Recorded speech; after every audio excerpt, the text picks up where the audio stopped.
pays.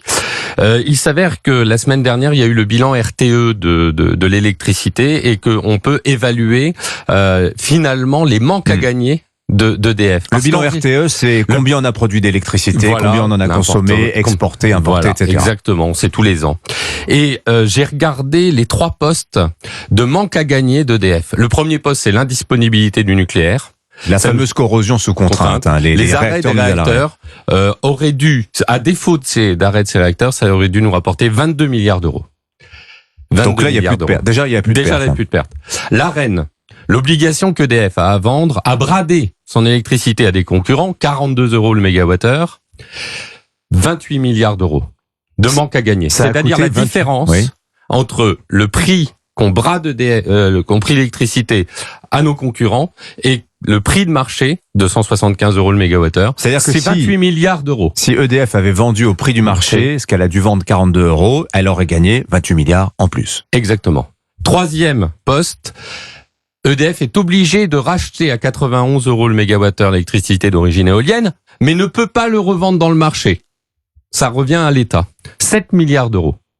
En tout, la somme totale du manque à gagner 2022, du fait de l'explosion du prix spot de marché, s'élève à 57 milliards d'euros. Oui, Dimitri Pavlenko, 57 milliards d'euros. Donc si je vous suis bien, Fabien Bouglet, si tout s'était passé dans le meilleur des mondes, qu'on avait eu tous les réacteurs, qu'il n'y avait pas l'AREN et qu'il n'y avait pas cette obligation de racheter l'électricité éolienne, EDF aurait gagné 40 milliards l'an dernier. On aurait presque éteint l'ensemble des dettes. On n'aurait même pas parlé de Total Energy là. Exactement.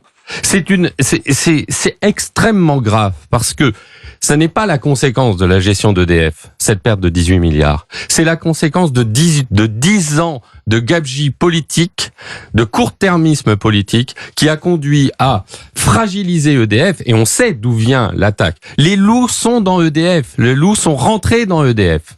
C'est très très grave ce qui est en train de se passer. Mais qui sont les loups, Fabien Bouglet, que vous avez? Bien, écoutez, les loups, c'est documenté. Je veux dire, l'école de guerre économique a fait un rapport sur le dossier.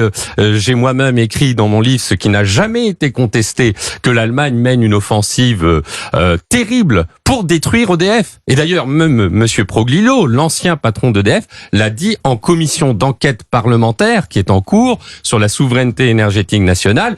Sans réaction du rapporteur ou du président de la commission d'enquête qui est parti sur un autre sujet mais qui n'a pas abordé le fond du sujet. D'ailleurs, la commission d'enquête parlementaire actuellement en cours survole les dossiers et moi j'appelle à la paix des braves, j'appelle au MEDEF à rencontrer la CGT, j'appelle tous les partis politiques, La République En Marche, le Rassemblement National, la France Insoumise, au lieu de chanter à l'Assemblée Nationale, de se mettre autour de la table pour régler ce problème très grave, parce que on entend des bruits de bottes et des bruits de canons, mais EDF, c'est plus important que le ministère de la Défense. C'est l'élément qui contrôle et qui permet la souveraineté énergétique de notre pays. Si EDF est attaqué économiquement et en termes industriels, c'est toute notre économie qui est derrière en danger, et vous l'avez vu avec l'augmentation des factures d'électricité des boulangers et nos industriels. Extrêmement simple. Dans le mix énergétique français, le nucléaire représente 40% de notre mix énergétique consommé primaire. Ça a coûté, selon la Cour des comptes, 90 milliards. À côté, les éoliennes représentent 1,6% de ce mix énergétique, ça a coûté 250 milliards. Les économies, elles sont faites. On arrête immédiatement toute éolienne, subvention d'éoliennes intermittentes qui ne servent à rien. Et en plus, on est obligé de baisser la production de nos centrales nucléaires pour permettre à l'électricité éolienne d'intégrer le réseau en priorité. Ce qui est fou. En décembre dernier, on a baissé nos réacteurs nucléaires pour permettre l'introduction dans le réseau de l'éolien. L'éolien ne sert à rien. Et donc, la solution, elle est extrêmement simple.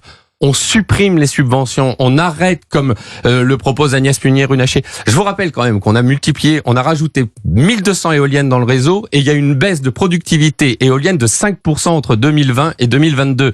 Ça ne sert à rien. Et ça, cet argent, on va l'utiliser avec le livret A, c'est comme je le dis, ce nucléaire participatif et permettant justement de relancer des centrales qui seront disponibles 60 ou 80 ans. Merci Fabien Bouglet d'être venu ce matin sur